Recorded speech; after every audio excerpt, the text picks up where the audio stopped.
என் தங்கமே, உன்னுடைய துரோகியினுடைய இல்லத்திற்கு உன் கருப்பன் நான் சென்றிருந்தேன்.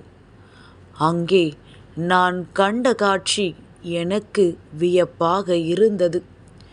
என் குழந்தை, உன்னுடைய கஷ்டகாலம் முடிகின்ற இந்த நேரத்தில் உன்னுடைய துரோகியின் இல்லத்தில் என்ன நடந்தது, உன் அப்பன் அங்கே என்ன காட்சியை கண்டேன் என்று உனக்கு சொல்ல வந்திருக்கின்றேன். என் குழந்தையே, அங்கு நடந்த விஷயம் உனக்கு மனதிற்கு சந்தோஷத்தை கொடுப்பதாக மட்டுமே இருக்கப் போகின்றது. முதலில் இந்த கருப்பன் எதற்காக உன்னுடைய துரோகியின் இல்லத்திற்கு சென்றிருந்தேன் என்று சொல்கிறேன். பல நாட்களாக அவர்கள் உனக்கு செய்த துரோகத்திற்கு தண்டனையை கொடுத்துவிட வேண்டும் என்று உன் அப்பன் நான் நினைத்திருந்தேன். ஏனென்றால் ஒரு முறை உனக்கு துரோகத்தை செய்தபொழுது அவர்களுக்கு மன்னிப்பு வழங்கப்பட்டது. அதிலிருந்து அவர்களை திருத்திக் கொள்வதற்கான வாய்ப்புகளும் வழங்கப்பட்டது. ஆனால் அதையெல்லாம் அவர்கள் சரியாக பயன்படுத்தி கொள்ளாமல் அடுத்தது என்ன செய்ய வேண்டும் என்று மட்டும்தான் சிந்தித்தார்கள். தண்டனை கிடைக்கவில்லை என்றவுடன் அதை அவர்கள் தனக்கு சாதகமாக்கி கொண்டார்கள். நாம் கொடுத்த வாய்ப்புகளை எல்லாம் உதறி தள்ளிவிட்டு மேலும் மேலும் உனக்கு கஷ்டங்களை கொடுக்க அவர்கள் துணிந்து நின்று கொண்டிருந்தார்கள். கருப்பன் அதை பார்த்து விட்டு விடுவேனா என்ன? உன் அப்பன் நான் உடனே புறப்பட்டு விட்டேன். அங்கு சென்று அவர்களை ஒரு வழி ஆக்கிவிட வேண்டும் என்றுதான் நான் அங்கு சென்றேன். ஆனால் அங்கு நான் கண்ட காட்சி எனக்கு அத்தனை வியப்பாக இருந்தது. நாம் எண்ணி வந்தது ஒன்று, இங்கு நடந்து கொண்டிருப்பது வேறு விஷயமாக அல்லவா இருந்து கொண்டிருக்கின்றது. என்ன நடந்திருக்கும் என்று நான் அங்கே பார்க்கத் தொடங்கினேன். அப்பொழுது சில விஷயங்கள் எனக்கு தென்பட்டது. அதனால் அதனை உடனே உனக்கு சொல்லிவிட வேண்டும் என்று அப்பன் வந்திருக்கின்றேன். நான் அங்கு நடந்த காட்சிகளை கண்டு மனமகிழ்ச்சி அடைந்தேன். நான் பெற்ற இன்பத்தை என் குழந்தை நீயும் பெற வேண்டும் என்பதற்காகத்தான் உன்னிடத்தில் இதனை உடனடியாக சொல்லிவிட வந்திருக்கின்றேன். நீயோ துரோகிகளை நினைத்து நினைத்து மனதளவில் வேதனைப்பட்டு கொண்டிருக்கின்றாய்.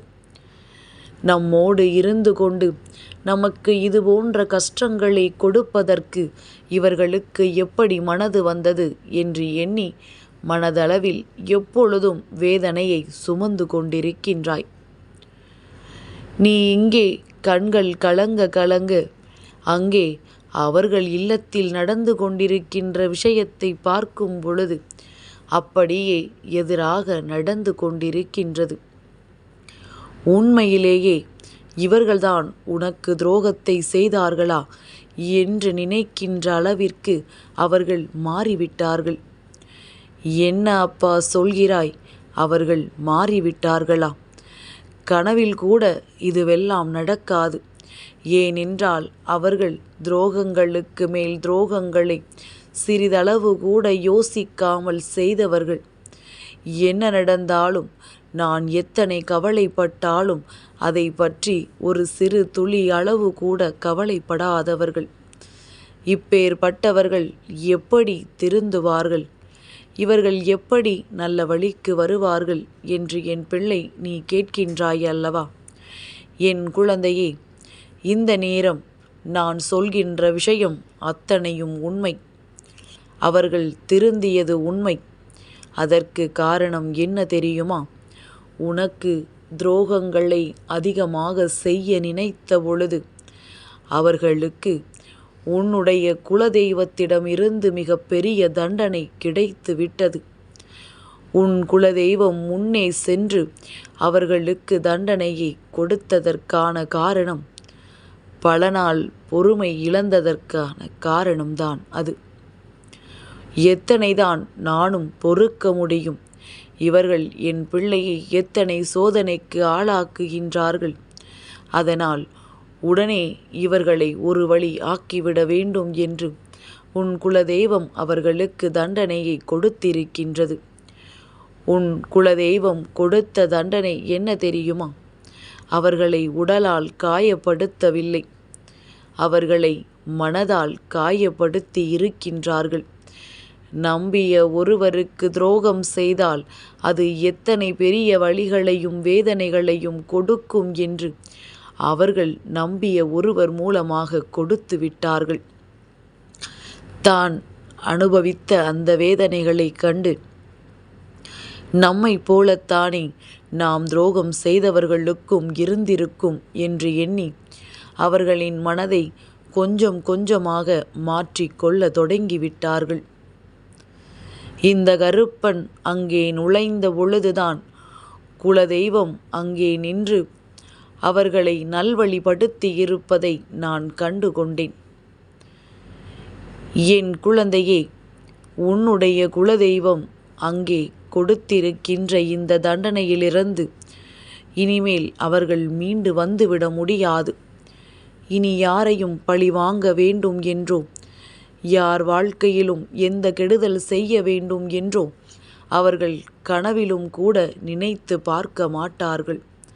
அந்த அளவிற்கு வேதனைகளை அவர்கள் அடைந்து விட்டார்கள். இப்பொழுது மனதிற்குள் தெளிவு கிடைத்து உன்னை பற்றி நல்ல விதமாக பேசிக்கொண்டிருக்கின்றார்கள். அவர்கள் செய்த தவறை உணர்ந்து அங்கே உன்னிடத்தில் இனிமேல் மன்னிப்பினை கேட்டுவிட வேண்டும் என்று பேசிக்கொண்டிருக்கின்றார்கள். தான் செய்தது தவறு என்று உணர்ந்துவிட்ட பிள்ளைகளுக்கு தண்டனை கொடுப்பது தவறு. அதனால் அவர்கள் உணர்ந்த விஷயத்திற்காக இனிமேல் அவர்களுக்கு நல்லதைத்தான் செய்து கொடுக்க வேண்டும். இத்தனை காலமும் இவர்கள் வாழ்க்கையில் எதுவுமே நல்லதாக நடந்ததில்லை. ஏனென்றால் எந்நாளும் அடுத்தவர்களுக்கு துரோகத்தை மட்டும் செய்து கொண்டிருந்தால் தெய்வம் எப்படி இவர்களை பார்க்கும்? இவர்களுக்கு எப்படி நல்லது நடக்கும்? இப்பொழுது தண்டனையையும் பெற்றுவிட்டார்கள். இனியும் திருந்தவில்லை என்றால் அவர்களின் வாழ்க்கையை அவர்களாலேயே காப்பாற்ற முடியாததாக மாறிவிடும். இப்பொழுது உன் குலதெய்வம் செய்த செயலினால் அவர்கள் அங்கே தான் செய்த தவறை உணர்ந்து உனக்கு இனிமேல் ஒரு காலமும் கெட்ட விஷயங்களை செய்துவிடக்கூடாது என்ற தெளிவு கிடைத்து நல்லபடியாக பேசிக்கொண்டிருந்தார்கள். இதை கண்டதும் உன் அப்பன் கருப்பண்ணசாமி எனக்கு அத்தனை சந்தோஷம்.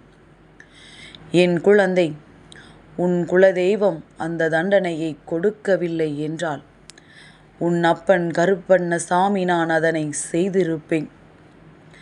இனிமேல் நீ எதற்காகவும் கலங்காதே. துரோகத்தை எண்ணி ஒரு நாளும் வருந்தாதே. துரோகம் இருக்கும் வரை வாழ்க்கையில் நிம்மதி இருக்காது. ஆனால் அந்த துரோகத்திற்கு தண்டனை என்ற ஒன்று நிச்சயமாக கிடைக்கும். அன்று அவர்கள் வாழ்க்கையும் அழிந்து போகும் என்பதனை நீ மறக்காதே. செய்பவர்களை மன்னிக்கின்ற மனப்பக்குவம் உனக்கு வேண்டுமானால் இருக்கலாம். ஆனால் உன் கருப்பண்ணசாமி ஒரு நாளும் அவர்களை மன்னிக்க மாட்டேன். உனக்கு தண்டனையை கொடுத்தவர்களுக்கு வாழ்க்கையில் ஒன்று தண்டனை கொடுக்க வேண்டும். இல்லை என்றால் உன் காலடியில் அவர்களை மண்டியிட வைக்க வேண்டும். அவர்கள் செய்த தவறினை உணர வைக்க வேண்டும். இதில் எதையாவது ஒன்றை செய்தால் மட்டும்தான் அவர்கள் வாழ்க்கை என்பது அவர்களுக்கு ஒரு விதத்தில் நல்லதை கொடுக்கும். திருந்த வேண்டும். இல்லை என்றால் மேலும் மேலும் அவர்கள் வாழ்க்கையில் உனக்கு சோதனைகளை கொடுப்பார்கள். எல்லாவற்றிற்கும் ஒரு முற்றுப்புள்ளி வைத்தாகிற்று. இனிமேல் இந்த துரோகிகளை எண்ணி நீ வருந்தாதே.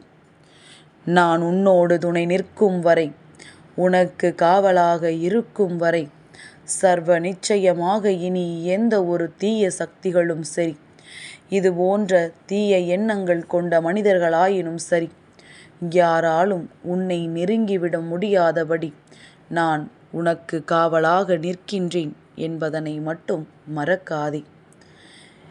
என் தங்கமே, இந்த கருப்பனின் ஆசீர்வாதங்கள் என்றென்றைக்கும் உனக்கு முழுமையாக கிடைக்கும்.